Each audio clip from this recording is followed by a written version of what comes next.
Буга чейин өзүн Сомо Кейжи деп атаган микрокредиттик уюм жабылган болчу. Алар мыйзамсыз иш алып баргандыктан мындан болжолдуу 1000ден ашуун жарандарыбыз жабыркаганда. Анан бул уюм бүгүнкү күндө иштеп жатат. Уюмга лицензиясы берилдиби кайрадан? Же дагы деле жашыруун?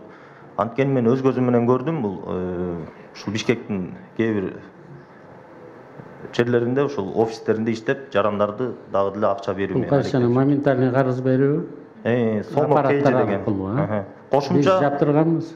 Кошумча булардын жетекчилери Литвада беле, Латвиядабы ушул жакта отуруп жетектейт. Жок, улук саат жок, эч ким дагы бир жолу кайрылып кетейин. Анда ушуга улук сааты жок, мен көңүл бурабыз. Бүгүн дагы тапшырма берип, кыргыз жарандарын ушундай нерселерге көп алданбоосун суранып кетет элем да. Мен дарегин дагы тактап айтып койгум келет. Аламидин базарында жаңы салынган жана Аламидин Гранд торговый центринин 1-этажында. Мен муну 2 күн, 3 күн мурда көрдүм да. Азыр биздин жардамчылары суугуп атат, азыр барып текшерип келебиз түштөн кийин. Рахмат. Birinci mikrofon.